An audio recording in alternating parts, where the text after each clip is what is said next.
Hello दोस्तों, welcome all. हाँ दोस्तों, एक बहुत बड़ा क्वेश्चन हर कैंडिडेट के मन में है कि हाई कोर्ट क्यों मना कर रही है, हाई कोर्ट क्यों डिनाई कर रही है कि रिजर्वेशन 27%, ओबीसी रिजर्वेशन 27% तक नहीं होना चाहिए। हाई कोर्ट का क्या बिगड़ रहा है? मेन रीज़न हर कैंडिडेट के मन में यही है कि हाई कोर्ट इसकी मंजूरी क्यों नहीं दे रही जब सरकार ने, मध्य प्रदेश सरकार ने इसकी मंजूरी दे दी है। तो इस वीडियो में मैं पूरा डिटेल में बताऊँगा हाई कोर्ट इंडियन कॉन्स्टिट्यूशन, भारतीय संविधान की किस आर्टिकल को फॉलो करके ये डिसीजन दे रही है, और इंडिया में कौन कौन से स्टेट में रिजर्वेशन ज़्यादा है, एंड मध्य प्रदेश में हमारा कितना रिजर्वेशन कौन सी कैटेगरी को है, एंड किस कारण से ओबीसी को रिजर्वेशन नहीं बढ़ाया जा रहा है। तो मेरे साथ चैनल पर बने रहिए, चैनल को लाइक करें, शेयर करें, सब्सक्राइब करें ताकि आगे की सारी अपडेट आपको मिलती रहे। दोस्तों, एक बहुत बड़ा क्वेश्चन हम सब के माइंड में आता है कि हाई कोर्ट क्यों नहीं मंजूरी दे रही है, 27% रिजर्वेशन को क्यों नहीं अलाउ कर रही है, हाई कोर्ट क्यों बार बार इसमें स्टे लगा रहा है।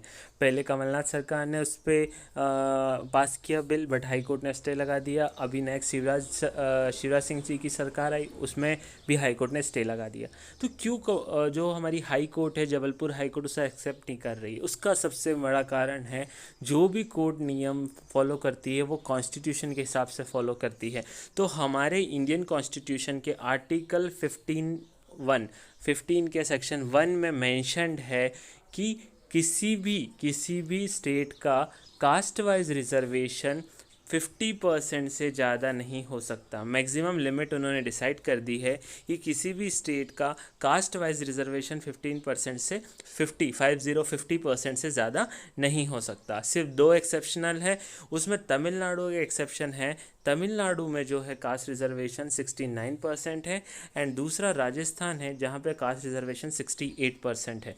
अदरवाइज़ बाकी जितने भी हमारे इंडिया के स्टेट्स है वहाँ पे कास्ट रिजर्वेशन 50% से ज़्यादा नहीं। टोटल रिजर्वेशन, टोटल मतलब सारी कास्ट का परसेंटेज रिजर्वेशन हम ऐड कर दें तो टोटल रिजर्वेशन 50% से ज़्यादा नहीं जाना चाहिए। तो ये सुप्रीम कोर्ट ने रूल फाइनलाइज किया था, एंड हमारे इंडियन कॉन्स्टिट्यूशन के आर्टिकल 15 के फर्स्ट सेक्शन में ये मेंशन्ड है।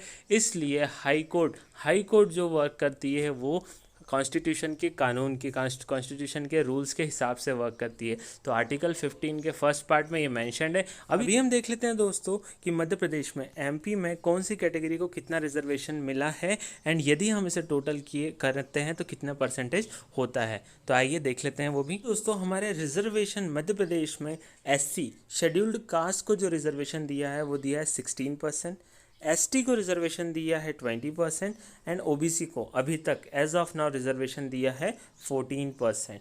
तो इन सभी रिजर्वेशंस के को आप सम करेंगे तो ये 50% हो जाता है। तो अभी हाई कोर्ट का ये कहना है कि यदि इस रिजर्वेशन को, इस ओबीसी के रिजर्वेशन को यहाँ के से बढ़ा के यदि 27% कर देते हैं तो यहाँ से 13% बढ़ जाएगा। तो ये जो 50% की वैल्यू है ये बढ़ के 63% हो जाएगी, जो कि भारतीय संविधान के कानून के अगेंस्ट है। इसलिए हाई कोर्ट ने इस पे स्टे लगा दिया है कि ओबीसी का रिजर्वेशन 14% से नहीं बढ़ा सकते।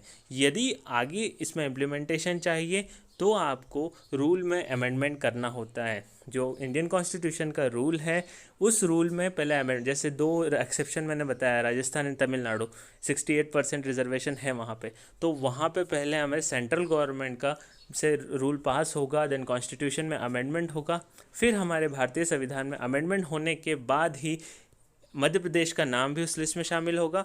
उसके बाद ही ओबीसी का आरक्षण बढ़ाया जा सकता है। ये एक तरीका है। बाकी जब तक उस कॉन्स्टिट्यूशन के हिसाब से चलेगा हाई कोर्ट, तब तक वो 50% टोटल उसको मान के चलेगा, 50% से ज़्यादा नहीं होना चाहिए। तो दोस्तों, ये था मेन रीज़न क्यों हाई कोर्ट डिनाई कर रही है रिजर्वेशन बढ़ाने के पक्ष में। तो मेरे साथ चैनल पे बने रहिए, चैनल को लाइक करें, शेयर करें, सब्सक्राइब करें ताकि आगे की सारी अपडेट्स आपको मिलती रहे।